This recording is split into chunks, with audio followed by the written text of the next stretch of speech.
Des 12.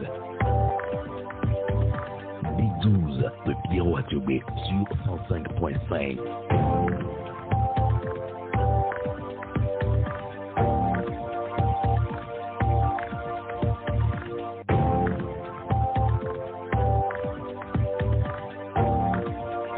Mesdames, Messieurs, bonjour. Nous sommes le dimanche 16 février 2025. Bienvenue au D12 de Pyramide FM. Nous sommes en pleine grande saison sèche et il y a de ces mots qui font de cette saison une saison bien particulière. Chaleur, bien sûr, mais aussi forte température et depuis quelques années délestage et sueur froide. Cette semaine, l'amour s'est glissé parmi ces mots puisque les hommes et les femmes qui ont du cœur l'ont rouvert un peu plus encore à l'occasion de la Saint-Valentin. La fête a-t-elle été belle? Les amoureux ont-ils pu se faire des cadeaux? Ce vendredi-là, la CET a apporté sa modeste contribution pour réchauffer les cœurs en quête de chaleur.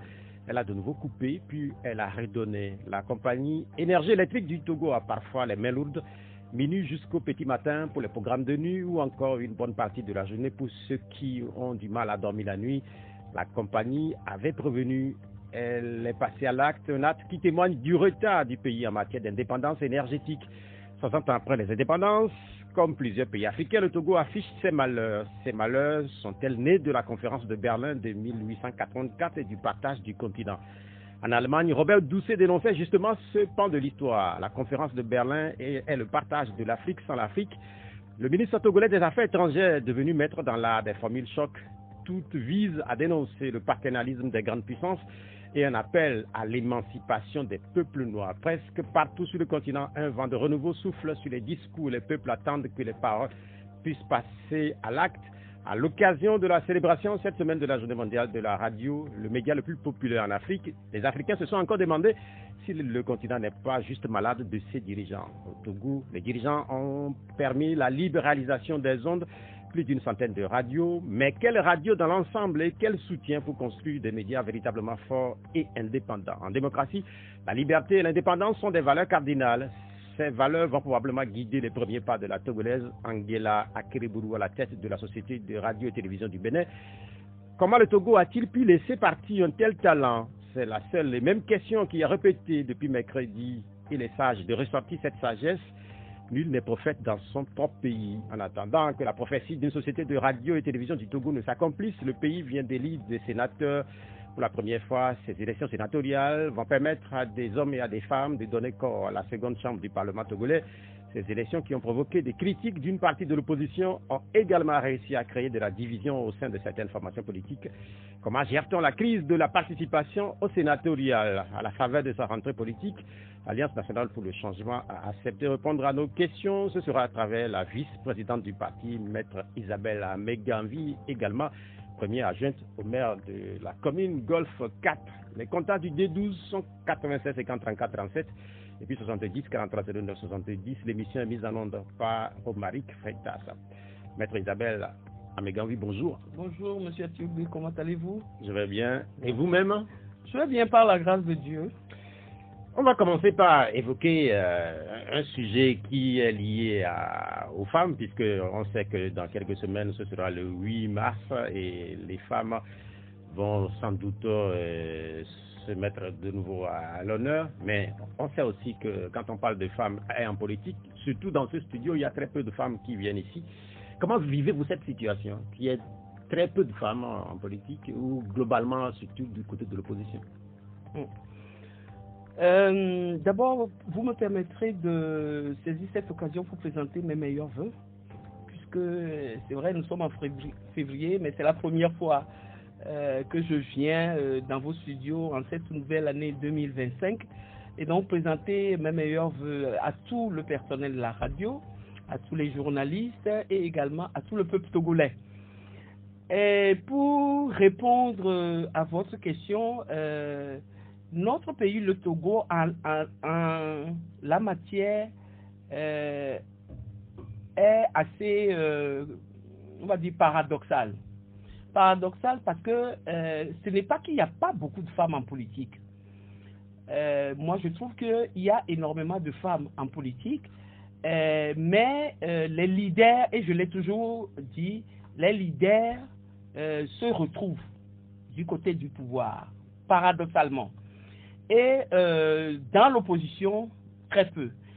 Je ne sais pas si c'est pas la peur, je ne sais pas si c'est parce que c'est déconseillé par celles parmi ces femmes-là qui sont mariées par leur mari, qui ne veulent pas se mêler de la politique togolaise parce que, dit-on, il y a trop de risques à assumer, à prendre lorsque on embrasse la politique au Togo. Les femmes sont engagées, en tout cas au niveau de l'opposition. Peut-être on ne les voit pas parce que c'est de bonnes femmes au niveau de l'opposition qui ont accepté de se sacrifier, de lutter pour le meilleur devenir de leurs enfants, de leurs maris, de leurs frères, puisque c'est elles d'abord qui donnent la vie et c'est elles qui sont la plupart du temps au combat et qui supportent la misère et le mal-être dans le pays. Donc, c'est pas que les femmes ne sont pas en politique. Au Togo, il y a beaucoup de femmes en politique, mais parmi ces femmes-là, les leaders préfèrent être du côté du pouvoir. On a constaté quand même qu'une bonne partie des femmes responsables sont du côté du pouvoir, justement. Est-ce que, par exemple, il vous arrive de regretter de n'avoir pas opté être du côté du pouvoir?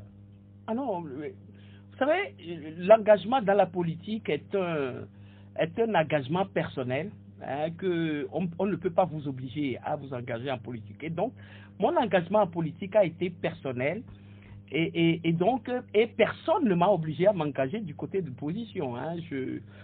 Moi, j'ai vu les choses en place et lorsque, dans notre pays, en 90, le vent de la démocratie a soufflé et qu'il fallait s'engager pour faire quelque chose, moi, mon choix a été clair, libre et donc et conséquente.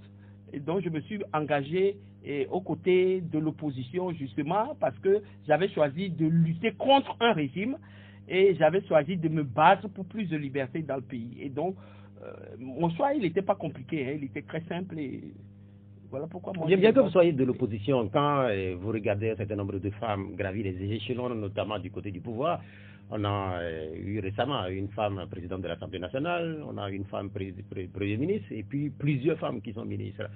Est-ce qu'il vous arrive de dire bravo, quand même que c'est des femmes qui sont mises en avant dans votre pays?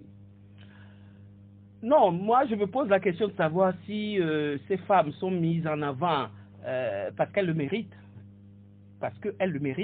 ou bien si elles sont mises en avant parce qu'elles militent et qu'elles prêtent main forte à un pouvoir.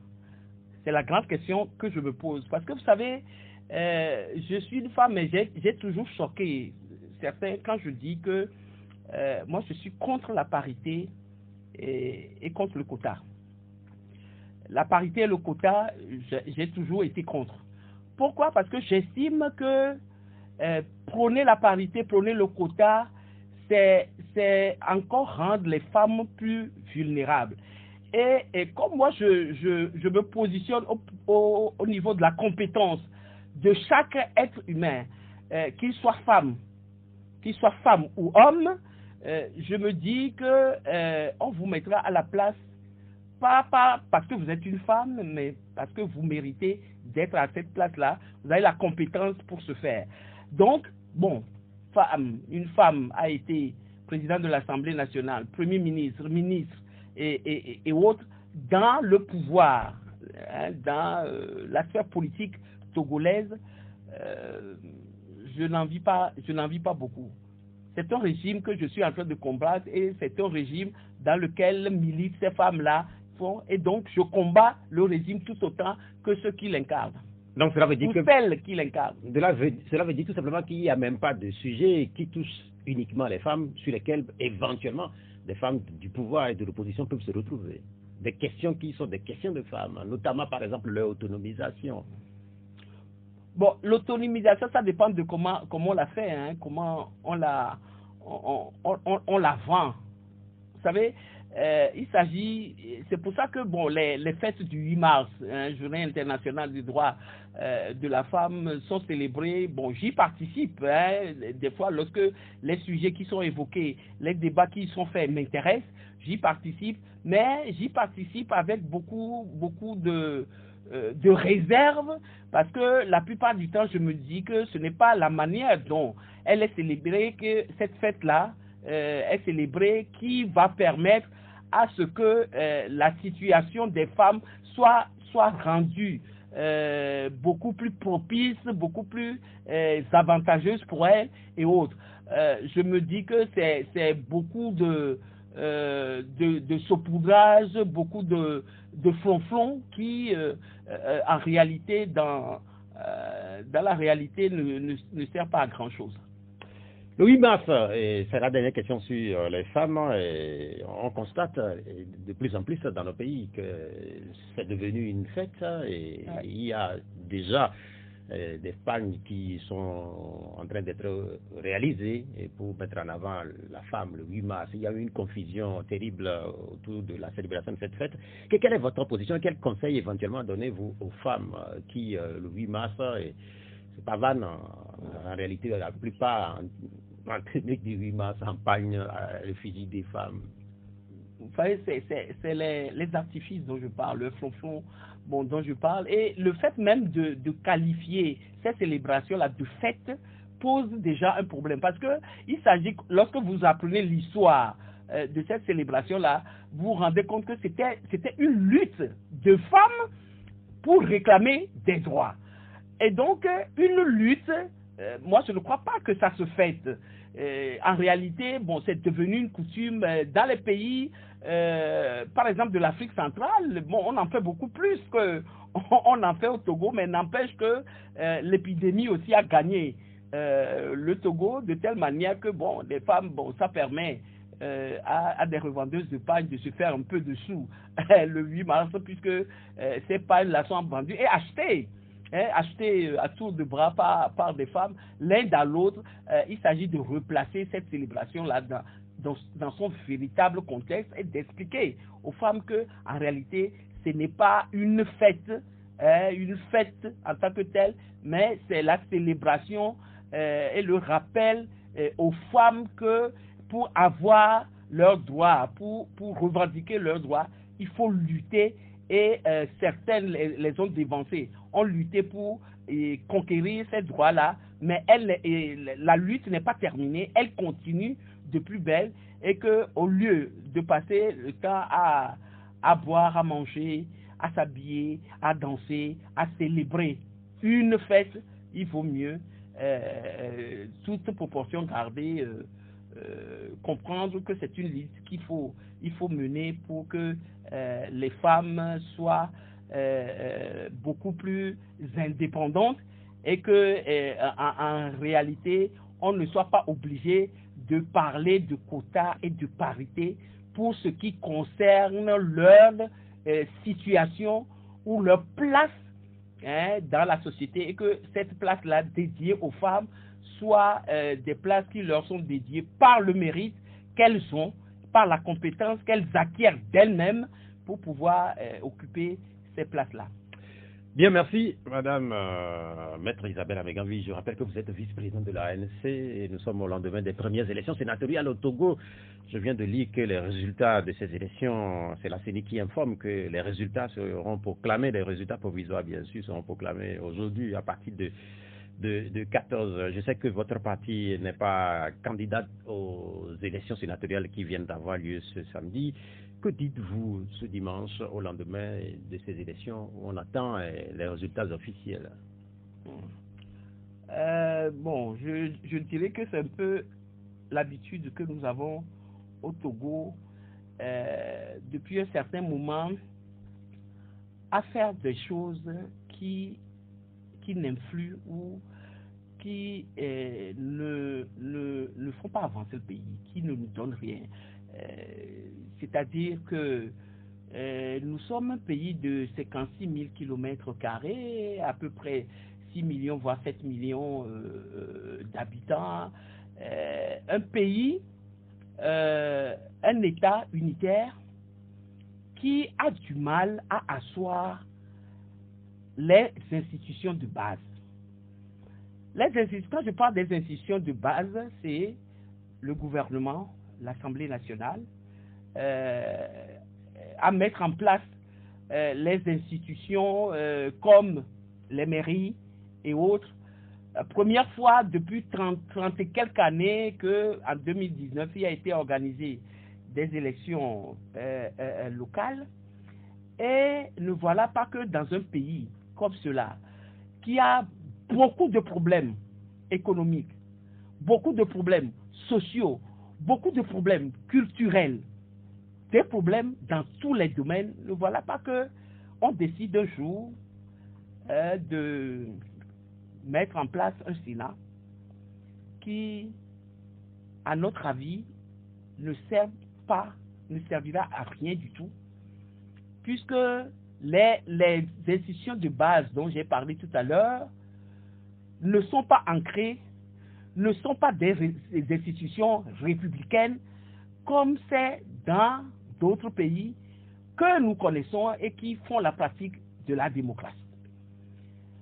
Et la deuxième chose, c'est que nous avons tellement de problèmes dans ce pays que ça me fait, moi, mal au cœur que nous ne puissions pas régler ces problèmes-là, qui sont, je l'ai dit tout à l'heure, des problèmes socio-économiques, culturels, tout ce que vous voulez, par rapport à la santé, à l'éducation et tout le reste, qui rend le vivre ensemble possible et facile pour nos populations, mais que nous soyons obligés de mettre en place, aux côtés d'institutions que nous n'avons pas encore réussi à véritablement ancrer dans leurs compétences, que nous créions encore des institutions qui n'ont pour essentiel que d'être budgétivores et qui, à la limite, ne servent à rien du tout.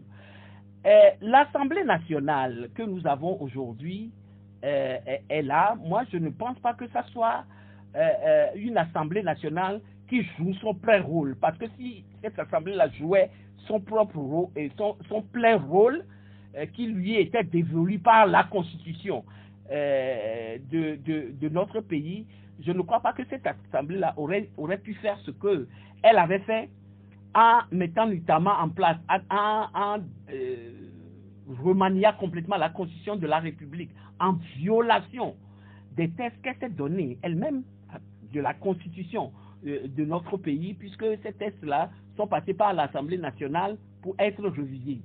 Mais que cette Assemblée-là ait pu faire ce coup de force, parce qu'il faut l'appeler comme ça, ce coup de force constitutionnel, en mettant en place, en violation flagrante de la Constitution, une 5e République dont nous avons du mal à gérer les pourtours, les contours et le contenu. Et donc, le Sénat, d'autres pays l'ont pratiqué. Vous savez, j'étais à l'Assemblée nationale en 2007 pour ensuite avoir été renvoyé en 2010. Je suis revenu à l'Assemblée nationale. J'ai fait pratiquement 2 mandats ou bien 1 mandat et demi à l'Assemblée nationale. Et dans la première législature où j'étais à l'Assemblée nationale 2007 et autres, je me rappelle à l'époque que c'est M. Macky Sall qui était le président de l'Assemblée nationale au Sénégal. Il était le président donc de l'Assemblée parlementaire de la francophonie et nous nous sommes retrouvés plusieurs fois dans des conférences de cette institution interparlementaire et autres. Et à l'époque, le Sénat existait au Sénégal, qui est un État unitaire, pas un État fédéral, un État unitaire, comme le Togo. Et je me rappelle que lorsque Macky Sall est arrivé au pouvoir, l'une des premières décisions qu'il a fait prendre, c'est de supprimer le Sénat. Et aujourd'hui, je naviguais un peu sur les réseaux sociaux et j'ai découvert, véritablement par hasard, ce que Macky Sall avait dit à l'époque lorsqu'il a décidé de faire supprimer le Sénat au Sénégal. Il a dit, j'ai supprimé le Sénat pour construire une centrale solaire qui a coûté 27 milliards. Mon pays a plus besoin d'énergie que de sénateurs qui sont payés à ne rien faire. Voilà ce qu'il a dit et ce qui a justifié la suppression du Sénat. Et moi, je suis d'avis. avec Macky Sall. Quand bien même je ne suis pas d'accord avec lui, peut-être sur le plan politique, mais sur cette suppression du Sénat au Sénégal, je suis tout à fait pleinement d'accord avec lui. Le Togo, 56 000 km², 8 millions d'habitants et tout ça, a-t-il besoin de Sénat? Pourquoi faire? Oui, mais ça, c'est pourquoi faire. Oui, c'est un débat qui continue. Mais là, par exemple, il est certain que dans les prochaines heures, puisqu'on annonce les résultats des élections de samedi, pour 14 heures, dans les prochaines heures, on aura des sénateurs. Cela veut dire tout simplement que le discours que vous tenez, quand vous évoquez même l'aspect budgétivore du Sénat, cela va s'imposer à tous les Togolais, le Sénat. Oui, non, mais ça va s'imposer à tous les Togolais, comme d'habitude, hein, où tout est imposé aux Togolais. Bon, qu'est-ce que vous voulez que je dise d'autre que c'est une maison de retraite pour sénateurs qui ont servi un régime qui veut aujourd'hui, dans leur retraite profond, les remercier. C'est tout ce que on attend donc les résultats. On attend donc les résultats officiels, mais de façon officieuse, il se dit beaucoup de choses. Par exemple, concernant votre ancien, un ancien cadre du parti ANC, Robert Olympio, qui serait élu selon certaines sources. Est-ce que s'il venait à être élu, est-ce que vous le féliciterez ou pas? Le féliciter, pourquoi faire? Puisque lui-même, il ne s'attend pas, je suis sûr, parce que connaissant l'ANC, d'où il vient de sortir, connaissant l'ANC, je ne crois pas qu'il s'attend à des félicitations de l'ANC et qui, de toute façon, aucun militant de l'ANC ne félicitera. Puisque pour nous, c'est un comment je vais qualifier ça? Je ne vais pas dire crime, parce que, il a choisi librement de faire ce qu'il est en train de faire, mais je dis, pour nous, c'est un scandale que un membre de l'ANC, un ancien membre de l'ANC, ou bien un militant de l'opposition, un responsable de l'opposition, qui dit vouloir lutter pour le pays et qui accepte de se faire élire par les voix du parti qu'il a passé sa vie à combattre. Je dis pour nous, c'est un scandale et pour des choses comme ça, nous ne félicitons pas. Vous parlez de scandale, mais madame, puisque de plus en plus d'acteurs de l'opposition sont tentés par des postes au niveau de l'administration ou tout simplement au niveau du pouvoir, et vous, par exemple, est-ce que vous pouvez dire aux Togolais que ce qui vient de se passer là avec Robert Olympio se passerait jamais avec vous, par exemple? Jamais Isabelle Améganvi ferait ce que Robert Olympio vient de faire. Vous savez, j'étais étudiante quand j'ai commencé cette lutte. Je devais avoir la vingtaine d'années ou autres. Aujourd'hui, j'en ai 63. Comprenez? Et tout au long de ce combat, je ne peux pas vous dire combien de fois j'ai été sollicité à plusieurs reprises et que je n'ai même pas demandé à réfléchir parce que je n'ai pas besoin de réfléchir pour donner la réponse et elle a toujours été négative. Pourquoi? Parce que, vous savez, lorsque vous rentrez en politique par conviction, vous êtes différent de ceux qui rentrent en politique par nécessité ou qui rentrent en politique parce qu'ils attendent quelque chose de la politique. Moi, je ne suis pas rentré, je n'ai pas accepté de combattre ce régime-là parce que j'attends quelque chose du combat que je mène. Je combats ce régime parce que je n'aime pas l'injustice et que j'estime que ce Togo-là est notre bien commun et qu'il doit être le bénéfice de nous tous. Pas de certains qui le prennent en otage et qui prennent les autres, la grande majorité, pour des métayers ou des serviteurs à qui, de temps à autre, on donne des transporteurs et tout ça, histoire de les faire taire ou de les calmer. Et donc, pour des gens qui acceptent de se battre par conviction, ces choses, ministres,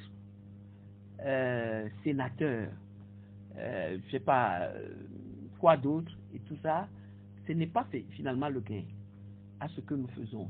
nous nous battons pour que le Togo soit libre, le Togo soit démocratique et que le Togo soit un bien commun partageable et profitable à tous les Togolais sans distinction de race, de religion ni de quoi que ce soit. Et donc, je ne peux pas vous dire, puis je ne boirai jamais de votre eau, mais je peux vous garantir que n'ayant pas adhéré à cette lutte-là par retour de l'ascenseur, je n'attends aucun retour de l'ascenseur, je peux vous affirmer que moi, ces choses-là ne me... Mais au-delà de votre cas personnel, est-ce que vous êtes quand même un peu inquiet pour l'ensemble de l'opposition, puisque de plus en plus d'acteurs sont tentés? Vous savez, ça ne date pas d'aujourd'hui, hein. Ça ne date pas d'aujourd'hui. Vous savez, on était nous tous hein, à l'UFC, hein, tout le monde a vu ce qui s'est passé. Monsieur Chikris Olympio, qui était notre mentor à l'époque, fils de Sylvanus Olympio, le combattant, le créateur de la nation togolaise et autres, le fils de ce grand homme togolais qui était l'opposant radical. On l'a affubé de tous les noms et autres et tout ça. Eh bien, on a vu, tout le monde a vu le revirement en 2010. À notre corps défendant, nous étions là et nous avons vu ce qui s'est passé. Donc, je peux parler pour moi. Je peux parler pour peut-être certains d'entre nous avec qui nous avons commencé ce combat ensemble, mais je ne peux pas parler pour tout le monde. Il y a eu Gilles Olympio, il y a eu beaucoup d'autres personnes aussi. Récemment, il y a eu M. Robert Olympio, dont vous parlez, qui dit qu'il faut changer de paradigme. Il faut changer de paradigme, c'est aller collaborer, ne plus être de l'opposition, comme on l'avait dit, et comme nous tous nous sommes mis ensemble en créant l'ANC sur la ligne que nous lui avons donnée de combattre un régime, qu'aujourd'hui, bon, il trouve que après avoir marché 4 années sans succès et autres, ben, il faut changer de paradigme, et changer de paradigme, c'est d'aller s'associer au régime en place et tout le reste pour que le régime puisse vous faire élire sénateur avec les voix de ces grands électeurs et tout ça. Vous savez, chacun décide de son choix et doit l'assumer. Et j'espère que M. Robert Olympio décidera à assumer. Pour le moment, je ne le vois pas assumer son choix, mais j'espère que, comme il est élu sénateur et tout ça, et c'est ça le changement de son paradigme, j'espère qu'il assumera ce choix-là. Maintenant, il en prendra la fière responsabilité. Mais je ne dis pas non plus que c'est fini hein, avec Robert Olympio. Nous sommes des hommes avec nos qualités et nos défauts, mais peut-être dans la SC, il y en a encore qui seront tentés. Bon, parce que la lutte a tout duré, les gens sont fatigués et autres. Est-ce que c'est leur droit d'être fatigués et tout ça? Moi, j'aurais dit, si c'était leur droit d'être fatigués, ils auraient dû ne même pas commencer cette lutte-là, parce que personne, en choisissant de commencer cette lutte, personne ne nous a dit qu'elle finira dans 2 ans, 3 ans, 4 ans, 5 ans, 25 ans ou 30 ans. Et donc, nous avons décidé de combattre, et comme l'ANC, notre homologue de l'Afrique du Sud, avec à sa tête Nelson Mandela, nous nous sommes lancés dans la lutte jusqu'à ce qu'elle aboutisse. C'est ça, moi, ma conviction. Et c'est ça, moi, mon échéance hein, dans ce combat. Mon échéance dans ce combat, ce n'est pas 20 ans, ce n'est pas 30 ans.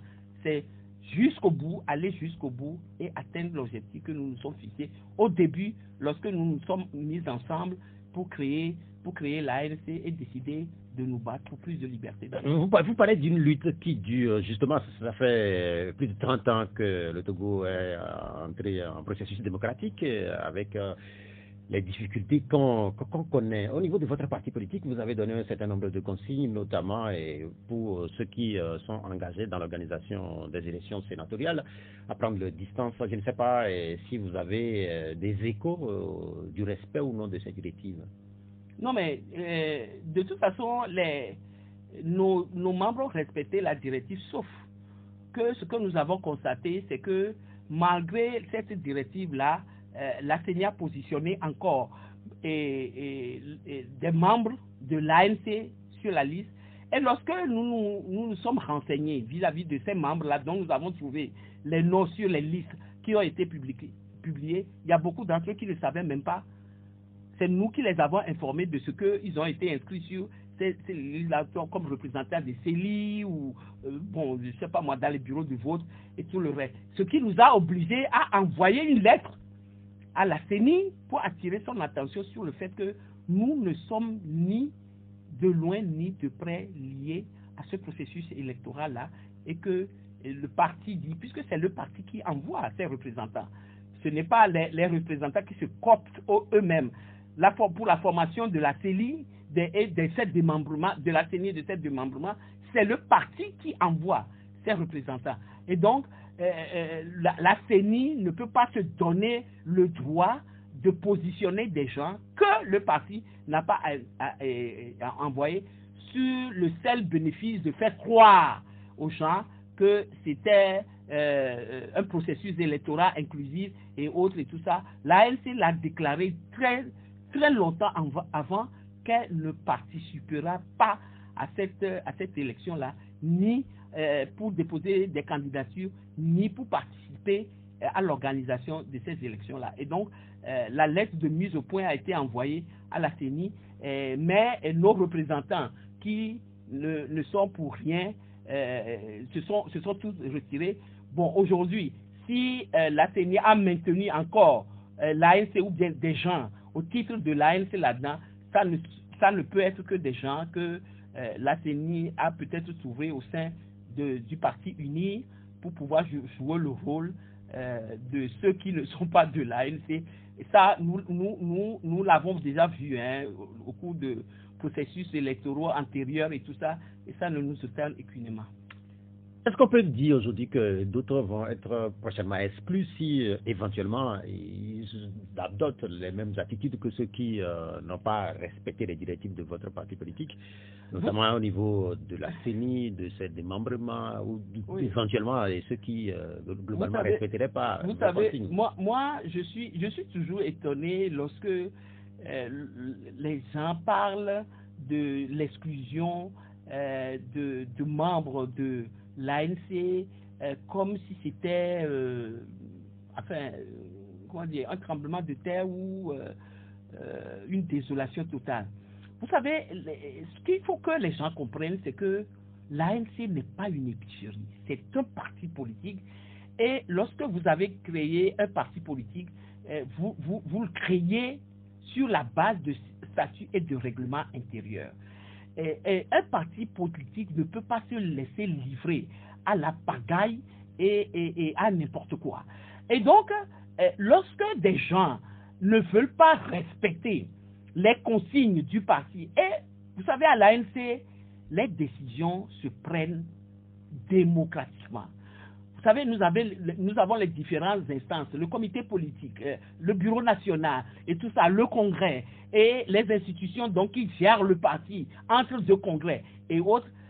Lorsque les problèmes arrivent, nous les débattons au niveau de ces institutions-là avant de prendre les décisions ensemble. Les premiers responsables du parti au cours de ces discussions-là sont des fois mis en minorité. Et lorsqu'ils sont mis en minorité, c'est la majorité qui l'emporte. Et c'est comme ça que se prennent les directives et les lignes politiques du parti.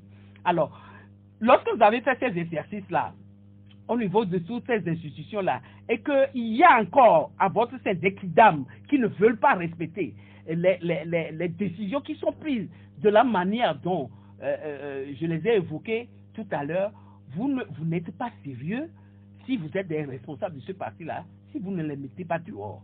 Parce que c'est livrer le parti à l'anarchie et autres. Et donc, pour répondre à votre question, s'il y a encore des gens qui ont passé outre les consignes du parti et qui se sont volontairement impliqués là-dedans, de toute façon, dès demain, lundi, nous avons bureau national et nos instances à l'intérieur du pays sont chargés, les bureaux fédéraux sont chargés de toutes les vérifications. Et s'il nous est rapporté la preuve de ce que, malgré les consignes du parti, des gens qui sont de solidarité, ils seront exclus, mais pas conformément à la volonté du président national, ni de Isabelle Améga, vice-présidente, ni de qui que ce soit, hein, mais c'est conformément au règlement intérieur du parti et au statut du parti.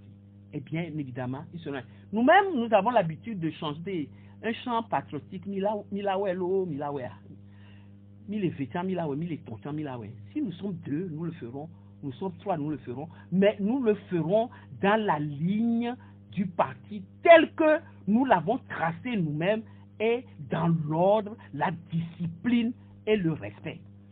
Voilà ce que nous disons. À l'ANC, nous ne tolérerons pas l'indiscipline, la pagaille et l'anarchie. La situation que vous décrivez là et que vous vivez au niveau de l'ANC, la même situation, ou presque se retrouve au niveau des FDR, de Maître Dodi à Pévon. Quand on exclut, par exemple, ou quand, par exemple, certains militants, on est obligé de les exclure, est-ce que dans le même temps, vous en recrutez d'autres? Bien sûr. La dernière fois, vous savez, nous avons fait notre entrée politique le samedi. En nous retrouvant pour la première fois au cours de cette année 2025 avec nos fédérations, les responsables de nos fédérations. Si vous avez vu, parce que le samedi, avant le samedi, la semaine, au cours de la semaine, nous avions eu des discussions sur les plateformes politiques qu'il y a sur l'exclusion et tout ça, où bon, les gens se glosaient en disant ah oui, non, mais l'ANC se vide de ses membres, elle l'expulse, et ce n'est pas fini, et ça va se vider, l'ANC sera complètement enterrée, quand bien même l'enterrement de l'ANC, on en parle, ça fait plus de 10 ans. Mais bon, je ne sais pas si on l'enterre, elle ressuscite, comment ça se fait, et tout ça. Mais bon, nous sommes toujours là à être enterrés toutes les semaines, et tout ça, mais bon, l'enterrement continue toujours, elle ne finit jamais. Mais quand moi je me suis présenté, après tout ça, quand je me suis présenté le samedi dernier au siège du parti, mais on n'est pas à notre coup d'essai pour ce qui concerne ces genres de rencontres des samedis quand on a repris les activités, mais je crois que c'est la rencontre qui a eu le plus d'affluence depuis qu'on a commencé à organiser ces rencontres-là du samedi. Et donc je me suis dit, mais il y a beaucoup de gens qui ont été expulsés avant l'organisation de cette rencontre-là, mais il y a beaucoup de monde qui sont.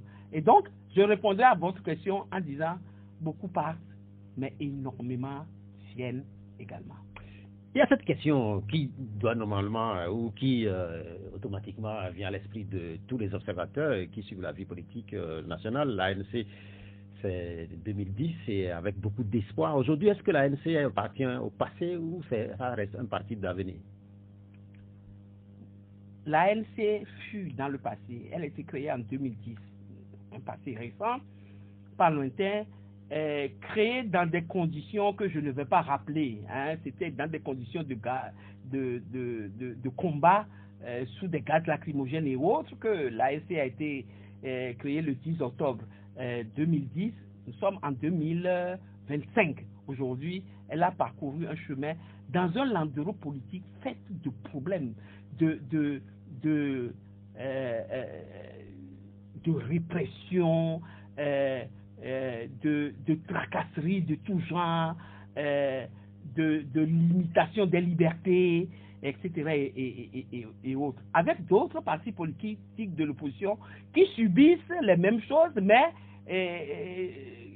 l'ANC en subit beaucoup plus, puisqu'elle veut être au devant de la lutte, elle prend des risques, elle organise des choses, etc. et tout ça, et autres. Et donc, l'ANC, dans le passé, créée, l'ANC est dans le présent. Nous y sommes. Nous faisons nos choix. Nous avons assisté à des élections. Nous avons décidé de boycotter l'Assemblée nationale parce que nous ne sommes pas d'accord avec la manière dont les choses se passent dans notre pays. Nous dénonçons une 5e république cavalièrement instaurée, imposée aux Togolais en violation de la constitution de notre pays par une Assemblée nationale aux ordres et nous continuons le combat. En cours de route, des militants, des camarades ont décidé d'aller voir ailleurs parce que probablement ils sont fatigués par autant d'années de lutte et autres, je l'ai dit tout à l'heure et tout ça, bravo à eux, nous continuons. C'est pour cela que nous disons que nous sommes dans l'avenir. Et donc, pour répondre à votre question, l'ANC fut dans le passé. Il a fallu qu'elle soit créée à un moment donné pour répondre à un problème, apporter comme solution à un problème qui s'est créé. Elle a poursuivi le combat, elle a participé à des regroupements avec d'autres partis politiques, le FRAG, le CST, la C14 et tout le reste. Elle poursuit son combat, elle poursuit sa politique, elle poursuit le combat pour lequel elle a été créée par des Togolaises et des Togolais qui ont choisi à un moment donné de se mettre ensemble pour unir leurs forces et apporter leur contribution à l'édification de l'état de droit dans notre pays. Mais donc, je dirais que l'ANC, c'est vrai qu'il y a eu beaucoup de tempêtes, de remous. Ça continue à y aller, mais ce n'est pas, à la limite, ça renforce la conviction. Et c'est maintenant que nous nous rendons compte de ceux qui font ce combat-là par conviction et ceux qui y sont arrivés par opportunisme et autres.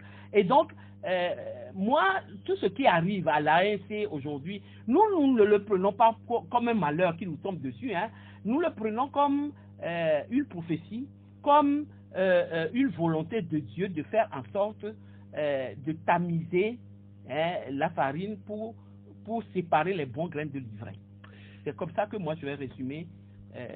Et donc, l'ANC, un parti du présent et de l'avenir. Mais est-ce qu'elle n'est pas moins forte aujourd'hui?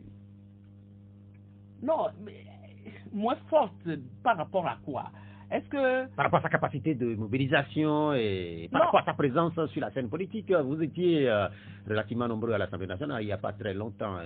Aujourd'hui, vous n'y êtes même plus à l'Assemblée nationale. Oui, nous n'y sommes plus. Pourquoi? Est-ce que c'est de notre propre volonté que nous ne le sommes pas? Est-ce que c'est parce que nos militants militent moins que nous ne le sommes pas? Est-ce que c'est parce que le peuple togolais ne veut plus de la démocratie, ne veut plus de liberté, ne veut plus le bien-être que nous ne le sommes pas? Non. Je crois que nous ne le sommes pas à cause d'un régime qui impose sa manière de voir les choses et qui trie aujourd'hui.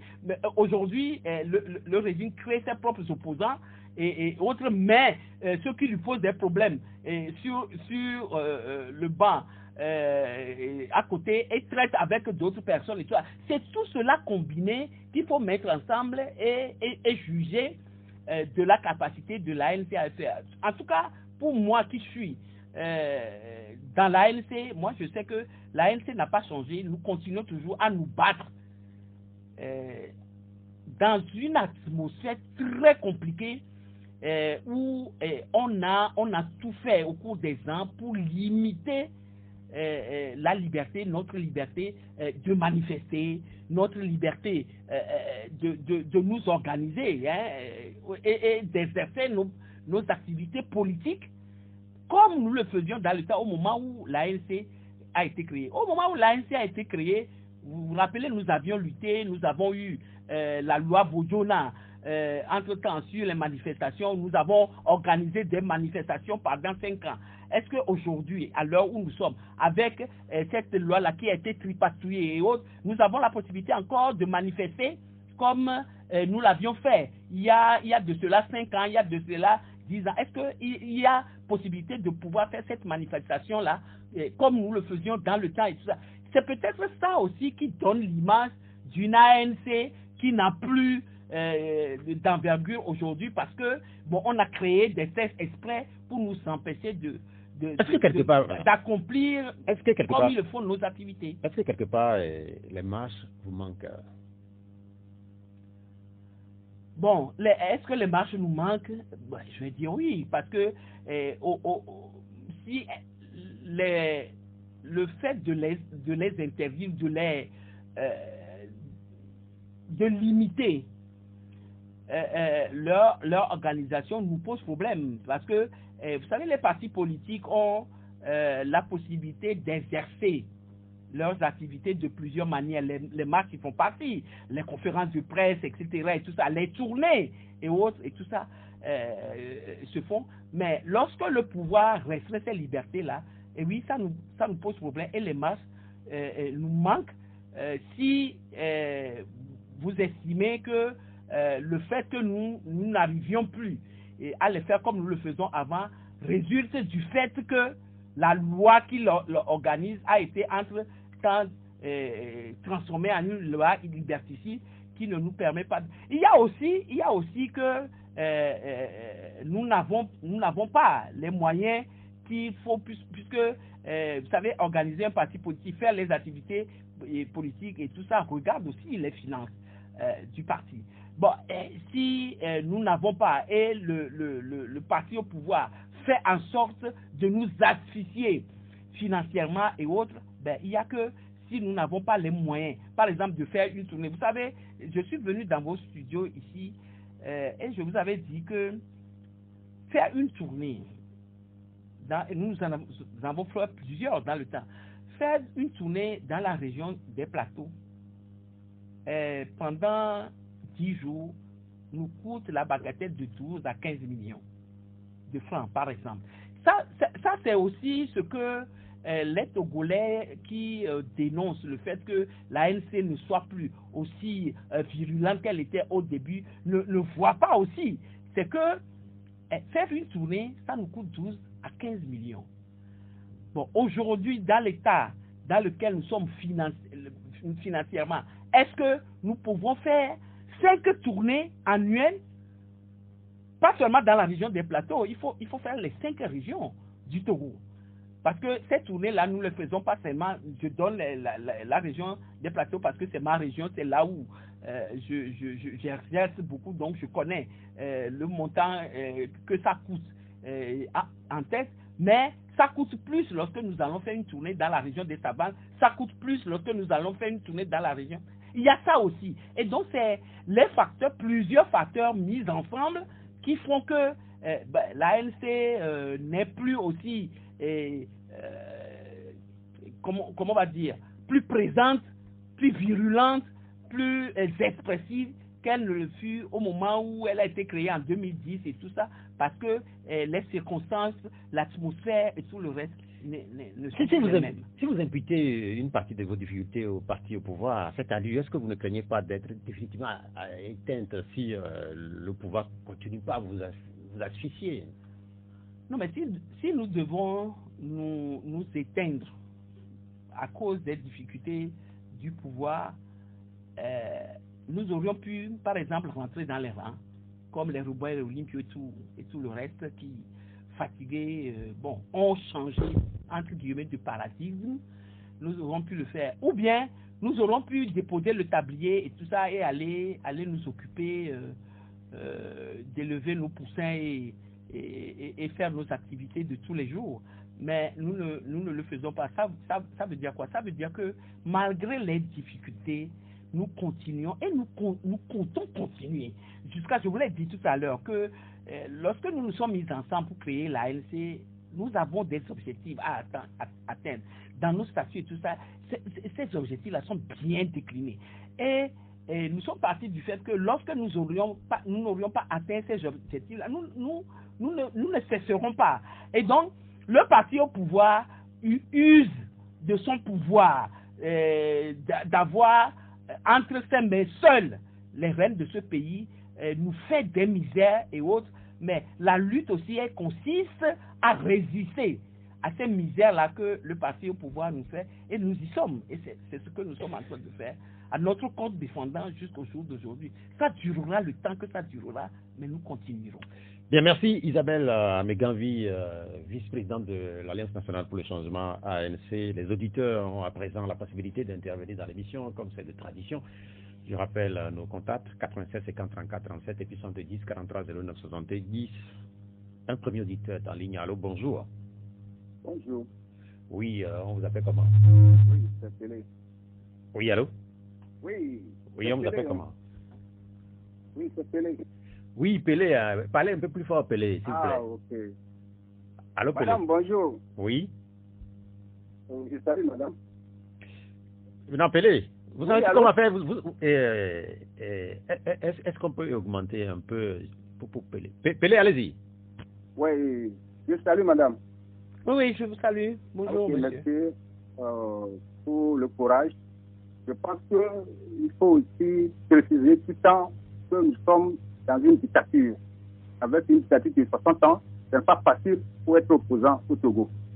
Félicitations pour ça. Dans un parti politique, je pense qu'il y a une ligne qu'il faut respecter. Tous les militants qui ne vont pas respecter les lignes, il y a la discipline du parti. Quand quelqu'un est dans un parti, il faut respecter les lignes. Point barre. Maintenant, la question importante pour moi, c'est de savoir, est-ce que à la CENI, dont vous avez demandé à M. Jean-Jacques Teko de quitter, est-ce que vous avez passé la procédure idéale, je ne sais pas s'il y a d'autres, qui est, avant d'aller à la CENI, de tomber à la CENI, vous avez passé à l'Assemblée, de l'Assemblée à la Cour constitutionnelle, de la Cour constitutionnelle à la CENI et à la CENI et à la CENI. Est-ce que les procédures ont été faites? Ou est-ce qu'elles n'ont pas été faites? Il y a d'autres procédures qui ont été faites et que le régime s'apprête de respecter. Merci. Bien, merci, Pelé, pour la question portant sur la présence de Jean-Jacques Teko à la CENI. Oui, non, mais c'est simple hein, de répondre à cette question-là. Le mandat de la CENI actuelle, voilà pourquoi tout ce processus-là ne nous intéresse aucunement, est arrivé à son terme depuis. Et donc, en principe, un courrier devait être envoyé aux partis politiques pour qu'ils présentent leurs membres ou confirment leurs membres, les membres qui les représentent à la CENI. Et c'est une fois que ces membres-là sont envoyés que passe à l'Assemblée nationale pour recevoir le quitus de l'Assemblée nationale, donc avant de continuer leur travail. Et donc, M. Jean-Jacques Teko, qui a été le représentant de l'ALC à la CENI, son mandat est arrivé à expiration depuis, mais la CENI n'a pas adressé de courrier demandant à l'ALC de présenter de nouveaux cas, ni à aucun autre parti politique, je crois, qui sont représentés à l'Assemblée nationale pour que cette CENI-là soit renouvelée. Et donc, ça n'est pas à nous de faire la procédure. Ce n'est pas le parti politique qui envoie ses représentants qui fait la procédure de retrait ou de nomination d'un nouveau membre. Mais c'est la CENI en renouvelant ces membres-là, lorsque leur mandat est arrivé à expiration, qui fait la demande, l'appel à candidature au niveau des partis qui sont cooptés pour représenter et pour envoyer leurs représentants à la CENI de le faire. Ça n'a pas été fait. Et donc, c'est une CENI dont le mandat est arrivé à expiration depuis qui évolue. Et M. Jean-Jacques Teko a continué à évoluer là-dedans, malgré la lettre que le parti lui a envoyée, lui demanda expressément de se retirer. Est-ce qu'on peut dire, en conclusion, par exemple, sur le cas Jean-Jacques Teko, que c'est la voie d'être fini entre Jean-Jacques Teko et son parti, l'ANC? En voie d'être fini? C'est fini. C'est fini. Monsieur Jean-Jacques Teko est exclu. Bien. Allô? Bonjour, M. Pierrot. Frédéric. Frédéric. Oui, Frédéric, allez-y. Je salue madame. Bonjour. C'était d'ici l'antenne Victoire Sympa Robert Olympio que vous avez décidé à ne boycotter aucune élection. Ça a poussé à se présenter au sénatorial. Et il a même demandé de faire la politique autrement au sein du parti. Est-ce que c'est la réalité ou bien c'est sa manière de voir les choses avant de quitter ANC? Merci, bonne mission. Merci, madame. Je l'ai dit tout à l'heure que nous sommes un parti politique, pas une épicerie. Et lorsque, dans une circonstance bien déterminée, nous prenons une décision qui est valable dans la circonscription, dans la circonstance, mais il n'est pas dit qu'en cours de marche, nous sommes dans une lutte contre un régime autoritaire. M. Pelé l'a dit tout à l'heure que nous sommes dans une dictature. Et qu'en cours de route, lorsque les circonstances évoluent et autres là, rien ne nous impose de ne pas évoluer, rien ne nous impose de rester dans le statu quo et autres. Si à un moment donné, nous avons dit, parce que nous avons boycotté dès les élections, et nous nous sommes rendus compte après que ça nous a posé des problèmes, et nous avons dit que nous ne boycotterons plus. Dans une autre circonstance, s'il s'avère que nous pouvons boycotter parce que tel et tout ça, parce que les résultats qui circulent aujourd'hui sur les réseaux sociaux en ce qui concerne ces sénatoriales-là continuent à nous donner raison par rapport au choix que nous avons fait de boycotter l'Assemblée nationale après les législatives de la dernière fois. Et donc, si nous avons décidé cette fois-ci de boycotter, je ne vois pas où il est écrit qu'un parti politique qui prend une décision ne peut pas changer. D'ailleurs, M. Robert Olympio lui-même, il dit qu'il faut changer de paradigme. Ça veut dire qu'il trouve que nous avions une position avant qui n'est plus confortable pour lui et qu'il faut changer cette... Donc, voilà ce que moi je peux dire en ce qui concerne ce que M. Robert Olympio dit. C'est ceux qui ont dit qu'on ne boycottera plus les élections. C'est ces mêmes personnes qui disent aujourd'hui qu'il faut les boycotter compte tenu des circonstances que nous avons bien expliquées dans les instants, auprès des instances du parti, donc le comité politique, on en a débattu, le bureau national, on en a débattu, on en a parlé dans les fédérations et autres, et pour arriver à la conclusion qu'il faut aller sur cette ligne-là, qui peut-être est contraire de la ligne que nous avions définie il y a en 2018 ou en 2017, je ne sais plus, qui n'est plus la même, qui ne se retrouve pas dans les mêmes circonstances que ce qui s'est passé en 2017 lorsque nous avions décidé de prendre cette décision-là. Et donc, bon, moi, je ne crois pas que le fait de dire que nous ne boycotterons plus et tout ça et autres, qui pousse le parti au pouvoir à faire des misères parce que, soit disant que dans tous les cas, quel que soit ce que nous ferons, ils ne boycotteront pas, ils nous accompagneront, nous allons distribuer à toutes les positions dans son ensemble 5 sièges, parce qu'il paraît que pour les sénatoriales aussi, c'est encore 5 sièges comme à l'Assemblée nationale qu'on aurait distribué un à un avec, bon, je sais pas moi, un parti qui aurait eu 2 et puis les autres 1. C'est ce que j'apprends, et autres là. Comme pour l'Assemblée nationale, bon, le chiffre 5 est devenu tabou pour ce qui concerne l'opposition maintenant. Et donc, bon, voilà ce que moi... On a compris, madame, mais la question que tout le monde se pose, les observateurs de la scène politique, c'est, vous dites, vous boycottez l'Assemblée nationale, vous boycottez le Sénat, les prochaines élections vont concerner les mairies, il va y avoir des élections communales. Est-ce que vous les boycotterez aussi, ou vous déciderez en ce moment-là de l'attitude à adopter? Je ne vois pas le rapport, comme l'a dit quelqu'un. Je ne vois pas le rapport. Pourquoi? Parce que, vous savez, les régionales, les sénatoriales et autres, qu'on est en train d'organiser aujourd'hui, sont des élections qui sont organisées des artifices pour asseoir la nébuleuse appelée 5e République. Que nous combattons. La constitution, la nouvelle constitution que on a imposée aux Togolais, aux forceps, que nous combattons et autres. Et c'est surtout cela que nous disons que nous ne serons pas complices de l'assise ou de l'ancrage de cette 5e République-là qui, pour nous, reste et demeure une nébuleuse. La mairie, les locales sont organisées par la loi sur la décentralisation de 2019. Et c'est sur cette base-là que nous sommes allés au local en 2019. Le mandat des élus locaux arrive à expiration cette année, 2025, et lorsque il arrivera le moment de renouveler les instances-là, le peuple togolais saura au moment opportun si l'ANC va y aller ou ne va pas y aller.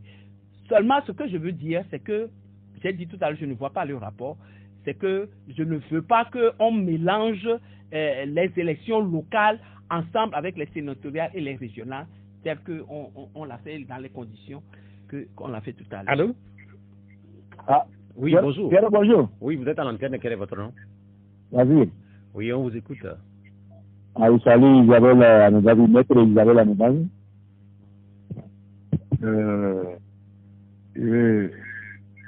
La saluer vivement pour la lutte qui mène au sein de leur parti.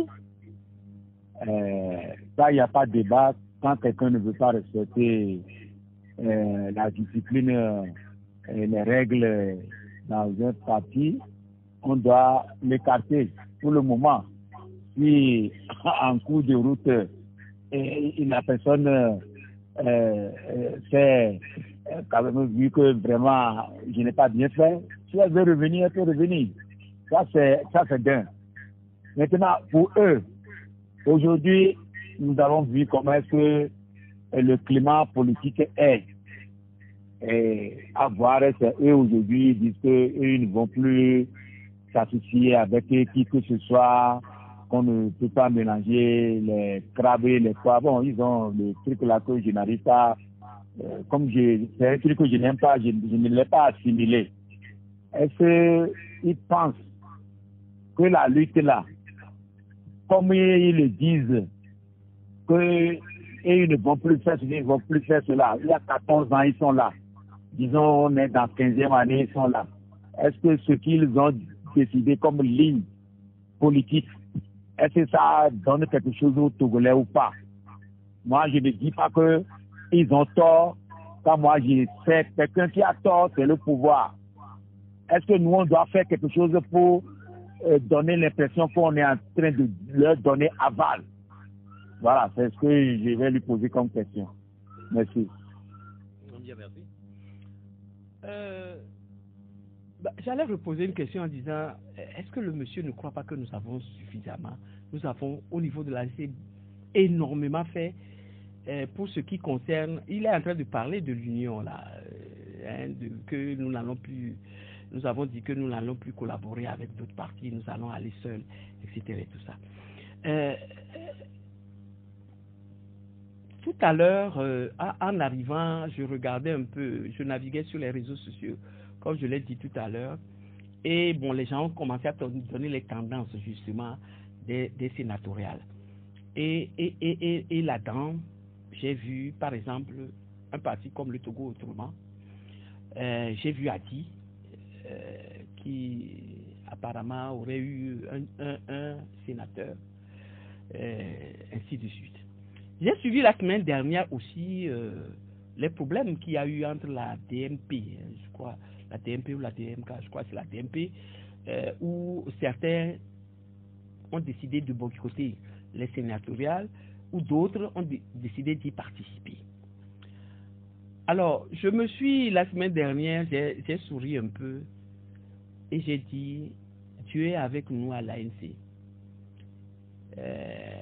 Qui nous a suggéré, soufflé à l'oreille, de rester seuls pour le moment. Sinon, nous nous serions mis ensemble et devant ces échéances-là qui pour nous constituent, c'est-à-dire la position à prendre pour ces sénatoriales-là, à l'aune de l'ancrage de la 5e République, qui constitue pour nous un moment déterminant, nous serions au sein de l'opposition à nous bagarrer entre nous, là, dans un club, pour dire qu'il y a certains qui veulent aller, d'autres qui ne veulent pas aller, etc. Et nous ne serons pas entendus. Aujourd'hui, je dis que c'est le peuple togolais qui reste et demeure l'arbitre, et qui doit demeurer l'arbitre de tous les partis politiques, et même de la société civile aussi, qui est dans le combat, pour savoir qui fait bien et qui ne fait pas bien et décider de son choix. Ce n'est pas de mettre ensemble tout le monde, quand bien même nous ne nous entendons pas, nous n'avons pas les mêmes lignes, nous n'avons pas la même chose, comme pour créer, je l'ai toujours dit, comme pour créer un parti unique de l'opposition sur les décisions ultimes que nous devons prendre. Aller à ces élections sénatoriales ou ne pas y aller est une décision très politique, très compliquée, très importante, qu'il faut que chaque parti politique individuellement prenne. Et le fait qu'on ait laissé chacun et que nous ne soyons pas regroupés et autres là, a prouvé aujourd'hui, et c'est au peuple togolais de décider de qui a fait le bon choix de participer ou n'a pas fait le bon choix de ne pas participer. Et donc, voilà ce que moi, je peux dire.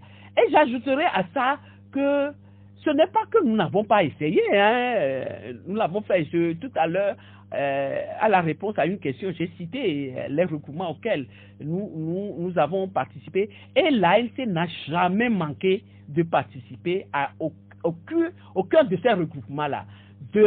Du FRAC, en passant par le CSC, la C14 et tout, nous y étions et nous avons vu ce qui s'est passé là-bas. Et c'est à l'aune de ce que nous avons vu, ce que nous avons subi, dont l'apothéose a été couronnée en 2020, que nous avons aujourd'hui décidé de regarder et de voir. Ça ne veut pas dire que nous ne sommes pas en contact avec beaucoup de partis politiques de l'opposition. Vous avez vu la dernière fois, le 13 janvier dernier, vous avez vu que c'est ensemble avec certains partis politiques et des regroupements de la société civile que nous avons célébré la mémoire du père de l'indépendance de la nation togolaise qu'est Sylvanus Olympio. Nous avons participé ensemble à la messe commémorative, nous avons participé ensemble au pèlerinage qui a été fait sur sa tombe, et ce n'est pas que ça que nous faisons. Et donc, il arrivera le moment opportun où, s'il est nécessaire que nous arrivions là, que nous y arrivions. Bien, mais ce n'est pas au forceps. Parce que c'est un parti politique. On a compris, madame. Voilà. On a compris. On a compris, mais revenons sur cette histoire, tout ce débat qu'il y a eu autour de la désignation du père de l'indépendance, du père de la nation togolaise. Il y a eu beaucoup de débats. Est-ce que c'est important ce débat? Ah oui, non, mais c'est important. C'est-à-dire que, vous savez, dans ce pays, il ne faut pas dire. C'est comme la fois où j'étais venu ici, on dit la commune du Golfe 4 a fait comment on avait appelé ça, on a dénommé des rues. Ouais. Adressage. Adressage, voilà, on a fait l'adressage des rues et les gens se glousaient en disant mais est-ce que c'est ça qui est le plus important et tout ça. Je vous avais expliqué à l'époque que ce n'est pas tout ce qu'il faut manger, tout ça là qui est important. L'homme ne vit pas seulement de pain et d'eau, mais de la vérité, de l'histoire également. Et donc, ce débat autour du père de l'indépendance, du père de la nation, est un débat très déterminant pour l'histoire véridique de notre pays. Et donc, moi je dis, au moment où ce débat-là se faisait, il était important qu'on le fasse aussi, parce que notre pays souffre de mensonges, souffre de torsion du coup de l'histoire, qu'on transforme, à qui on donne des directions qui ne sont pas les vraies directions, que cette histoire-là, on a subi ça sous le parti unique. Eh bien, on ne peut pas rester indifférent lorsque ces genres de débats décisifs pour l'histoire de notre pays se font là, on ne peut pas rester. Et donc je dis, c'est même très important par rapport à la période que nous sommes en train de transformer, surtout pour les générations, les jeunes qui n'ont pas vécu la période des indépendances et autres, qui sachent d'où nous venons. Et comme ça, ils seront à bon point où nous devons aller pour que ce pays-là aille bien. Si nous tordons le cou à l'histoire, parce que père de l'indépendance, père de la nation, vous ne pouvez pas faire de quelqu'un qui n'était même pas présent dans le pays au moment où les choses se passaient et qui faisait subir à d'autres nationalistes en Algérie les affres que d'autres vous faisaient subir ici. Vous ne pouvez pas faire de celui-là le père de la nation togolaise, surtout qu'il revendique avoir lui-même revendique la paternité de l'assassinat de celui qui a combattu. C'est noté, madame. On retourne au téléphone. Allô, bonjour. Allô, monsieur Pierrot. Allô, c'est Frédéric? Frédéric. Oui, Frédéric. Oui. Ok, Frédéric, allez-y rapidement. Bon, s'il vous plaît, vous avez posé tout à l'heure une question à madame Adamabo. Et si elle allait représenter les seuls locales de 2026. Non, excuse-moi, et bon, j'ai confondu un peu. Je continue quand même la question. Et s'ils vont accepter de participer à l'élection locale 2026, avec quel régime ils vont participer? La deuxième, qu'en dites-vous sur la commémoration du 17 du feu Gnassingbé Yadema qui sont établis sur une année? Quelle est votre appréciation sur ce sujet? Merci, madame. Bien, c'est noté. En fait, la célébration des 20 ans du général Yadema, le programme officiel dit que cette célébration va être étendue sur toute l'année. En réalité, c'est ça le sens de la question. Qu'est-ce que vous pensez de ce calendrier qui couvre toute l'année? C'est vrai aussi qu'on n'a pas encore le calendrier. Ah oui, non, mais moi la même chose que je pense de tout le folklore que on est en train de faire là, aujourd'hui pour dire. Et ce que je vais dire de très sérieux là-dessus, vous savez, en 2025, lorsque Monsieur Yadema était décédé, ou nuitamment le jour-là même, il y avait eu le coup d'État militaire d'abord, et puis ensuite suivi du coup d'État constitutionnel fait à l'Assemblée nationale et autres. Et dans les moments qui ont suivi, il y a eu beaucoup de discours dont je noterai précisément deux.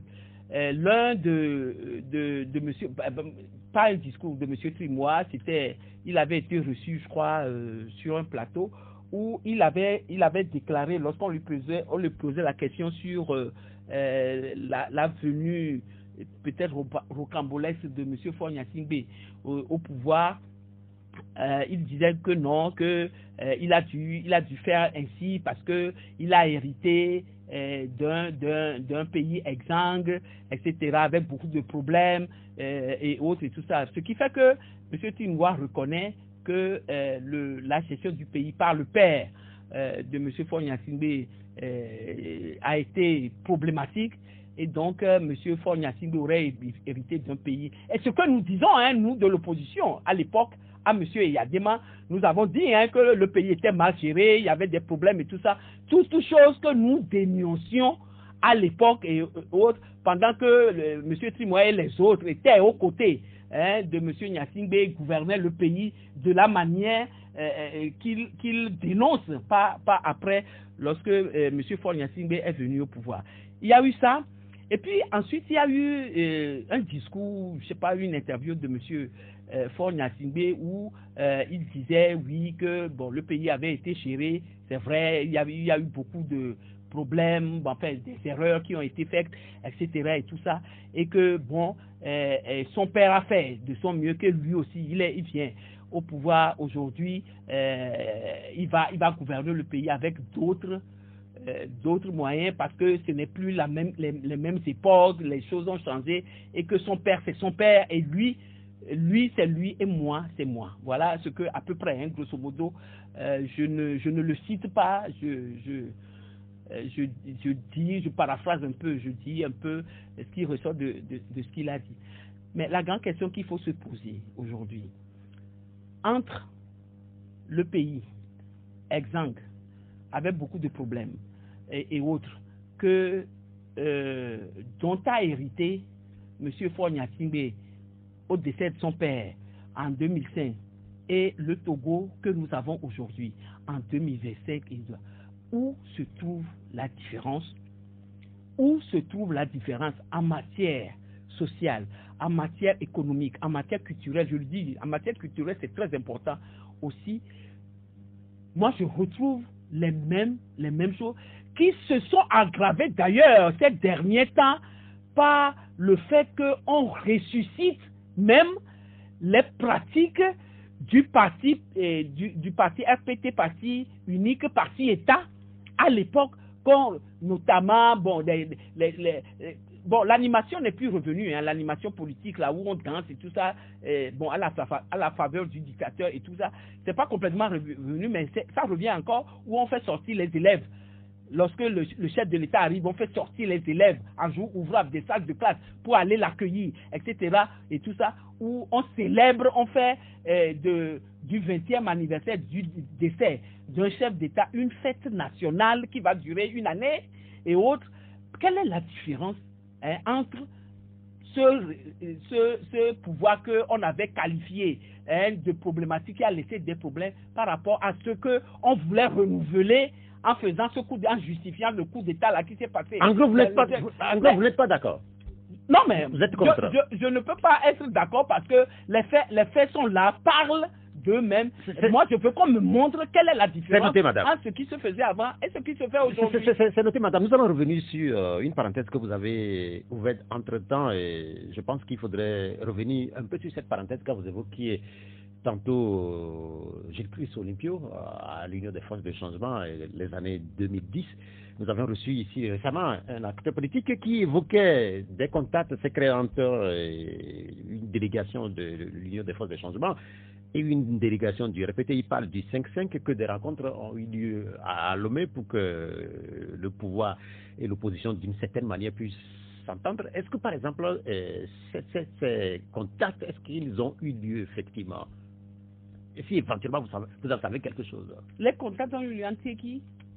Entre l'ANC et l'UFC? Entre l'UFC, puisque vous étiez à l'UFC à cette époque-là, et je parle des années avant 2010.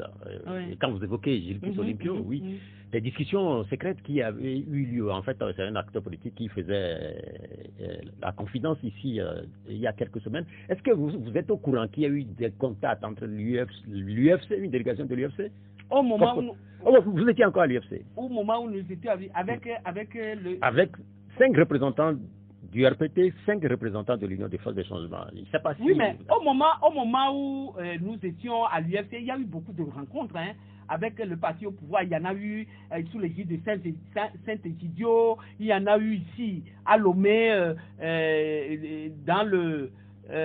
au niveau de l'UFC, UFC CAR et CDR à l'époque.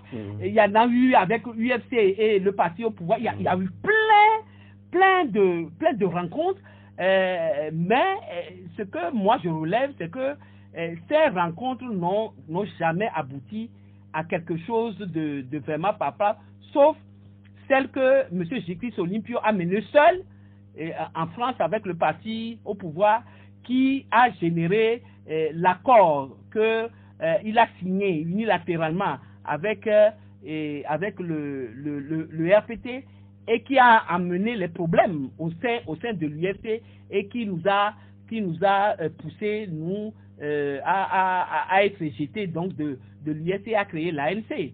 Donc il y a eu beaucoup de rencontres, énormément de rencontres. Bon, qu'est-ce qui a discuté? Notamment entre les délégations du pouvoir RPT et l'Union des forces de changement. Je ne sais pas si vous faisiez partie de la délégation de l'UFC à cette époque, puisque l'acteur en question n'a pas voulu donner le nom de ceux qui représentaient l'UFC à cette époque.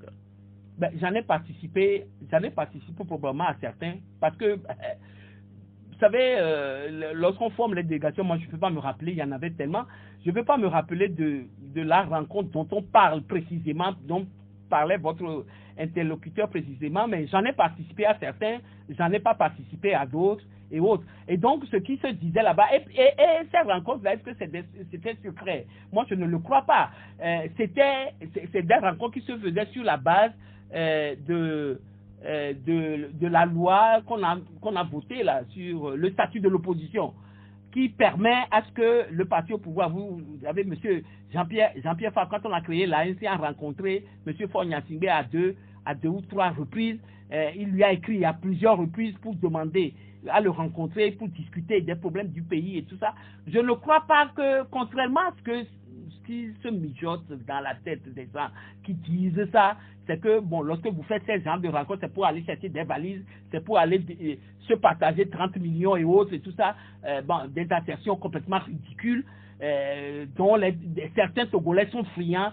Je crois que c'est ça qui se retrouve dans la tête des gens lorsqu'ils parlent de ces rencontres-là. Sinon, ben, c'est des rencontres sérieuses qui a eu lieu entre le parti au pouvoir et autres, mais desquelles nous avons tiré la conclusion que il n'y a rien à attendre de ce régime-là qui, lorsqu'il fait des promesses, il ne les tient pas.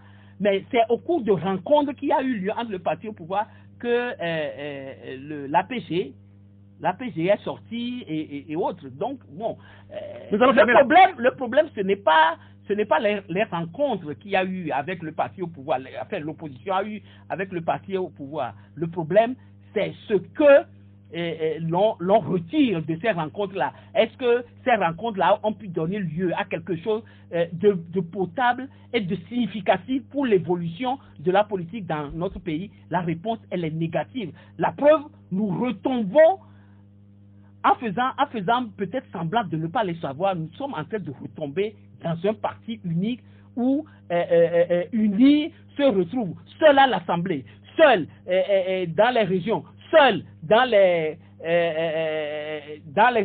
Sénat, hein, dans le nouveau Sénat et autres, seul au gouvernement, seul à exercer le pouvoir exécutif, seul à exercer le pouvoir législatif et probablement seul à exercer le pouvoir judiciaire également. C'est de cela qu'il s'agit. Et donc, ce n'est pas de dire est-ce que vous avez rencontré, etc. Tout ça. Oui, l'opposition a rencontré le parti au pouvoir dans plusieurs dialogues, des fois même sous l'égide des chefs d'État du Ghana, de la Guinée, etc. Madame, on va fermer la parenthèse. On va fermer la parenthèse. Rien n'est sorti. Pour revenir dans le présent, puisque il est certain qu'au moment où nous faisons cette émission, certains Togolais n'ont pas la capacité de nous écouter parce que soit ils n'ont pas la possibilité d'avoir du courant chez eux, ils n'ont pas d'autres alternatives. Depuis quelque temps, le délestage est revenu en force à Lomé, madame. Quelle étude faites-vous de ce nouveau délestage? Comme tous les Togolais, c'est une véritable catastrophe parce que vous l'avez dit tout à l'heure, moi, j'ai passé une nuit blanche aujourd'hui. Il n'y avait pas le courant. Il fait excessivement chaud. Nous sommes au mois de février. Tout le monde sait que le mois de février, mars, là, c'est véritablement la canicule et autres.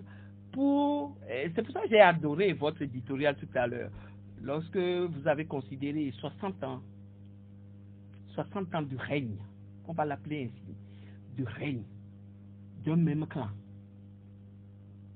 hein, d'un même clan pour aboutir à ces problèmes-là, et qu'on trouve que la résolution de ce problème-là, c'est de mettre en place un Sénat, c'est d'organiser des élections inutiles, budgétivores et autres, plutôt que de régler les problèmes qui se posent aux Togolais. Nous disons c'est dommage. Il faut que les Togolais comprennent que toutes ces choses-là sont faites pour détourner leur attention de l'essentiel, de ce qui les concerne. Et cette crise énergétique, bon, il paraît qu'on donne les raisons que c'est des pannes qui sont arrivées et autres. Bon, tout ça là, c'est prendre toujours des Togolais pour des dupes, puisque ces délestages-là, on les a toujours connus dans ce mois de février où la chaleur est forte et autres. Et chaque année, ça arrive, et que pendant plus de 60 ans, qu'on ne puisse pas trouver une solution pérenne à ce problème, c'est la faillite de l'État. Et puis, c'est pas seulement une situation purement togolaise, puisqu'on sait très bien qu'au-delà du Togo, plusieurs pays africains vivent la même situation. Quand j'évoquais les 60 ans après les indépendances, c'est quand même curieux que sur ce continent, on n'a pas eu le génie d'avoir suffisamment d'électricité pour une grande majorité d'Africains. C'est curieux. Vous parlez de faillite du Togo, mais c'est pas que le Togo. plusieurs pays africains. Oui, plusieurs pays africains. Bon, les pays africains m'intéressent, mais c'est le Togo qui m'intéresse le plus. Et donc, moi, quand il y a un problème qui se pose, général, je voudrais que nous ne sommes pas obligés de faire comme les autres.